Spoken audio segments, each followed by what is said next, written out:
तो मैं आपको एक आश्वस्त करना चाहता हूं, भाई देश के प्रधानमंत्री नरेंद्र मोदी जी के रहते आप बिल्कुल निश्चिंत रहिए, एक भी किसी भी व्यक्ति को कहीं कोई उजाड़ने नहीं दिया जाएगा। जो देश के प्रधानमंत्री लोगों को बसाता है, लोगों को घर देता है, आवास देता है गरीबों को, जिसके पास झोपड़ी नहीं है, आप फिर कैसे सोच सकते हो देश के प्रधानमंत्री नरेंद्र मोदी जी हमें उजाड़ेंगे। और मैंने हेमंत सोरेन जी से मैं आग्रह करता हूं, भाई आप जब तक मुख्यमंत्री पद पर बने हो, कम से कम गरीबों को घर से बेघर मत करिए, जमीन से बेजमीन मत करिए। अब उनका उचित जो मुआवजा है उनको दे करके ही आप उसका कोई निर्माण का काम वहां कर सकते हो। इसलिए मैंने कहा कि जब तक है, क्योंकि हमें पता है इसके बाद उनका आवास कहां है वो हमें अच्छी तरह से पता है, उनका ठोर ठिकाना कहां है वो अच्छी तरह से पता है। और इसलिए मैं कह रहा हूं, और आप सब लोगों को भी मैं आश्वस्त कर रहा हूं, अगर हेमंत सोरेन ने ये काम किया तो अच्छी बात है, और नहीं किया तो कुछ दिनों के बाद, इस कुछ महीनों के बाद इस प्रदेश में जब भारतीय जनता पार्टी के नेतृत्व में सरकार बनेगी तो मैं आपको विश्वास दिलाता हूं, जो भी दरमजोरा जमीन होंगी, संकल्प हमें क्या लेना, संकल्प यही है कि भाई इस राज्य को अपराध मुक्त प्रदेश बनाना। आज इस प्रदेश में अपराध किस प्रकार से बढ़ा है वो हम और आप अच्छी तरह से जानते हैं। आए दिन चोरी, डकैती, हत्या, अपहरण हो रहा है, बहु बेटियां भी सुरक्षित नहीं है, दंगा फसाद भी हो रहा है।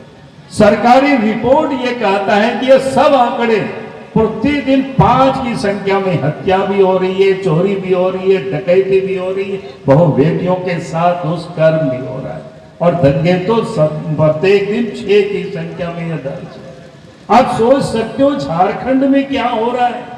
आखिर ऐसी स्थिति क्यों हुआ? जब बीजेपी की सरकार रहती है तो अपराधी दुबक जाते हैं, अपराधी भग खड़े होते हैं, पुलिस वही होती है।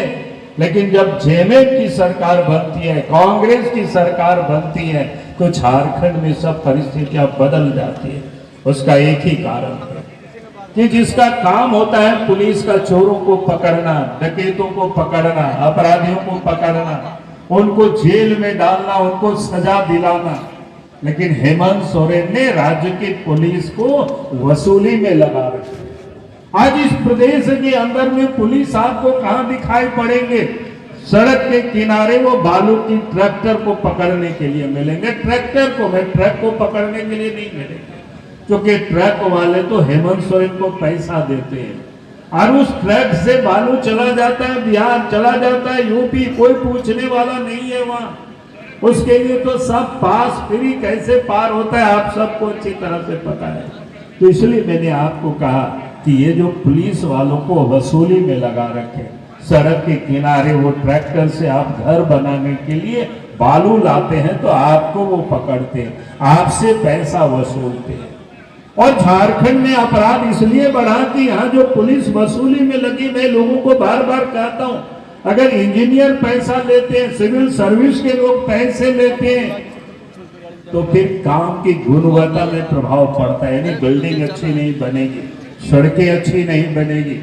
लेकिन जब पुलिस वाले पैसा लेना शुरू करते हैं तो अपराध बढ़ता है, क्योंकि पुलिस को पैसा तो अपराधी ही देते हैं, जो चोरी करते हैं, डकैती करते हैं, मर्डरर होते हैं, उनसे पैसा होता है। और इसीलिए आज इस झारखंड प्रदेश में इस प्रकार से यहाँ अपराध बढ़ा हुआ है। और इसीलिए मैं आप सब लोगों से यही कहने के लिए आया हूँ कि हमें आप संकल्प लेना है कि झारखंड प्रदेश को अपराध मुक्त प्रदेश बनाना है।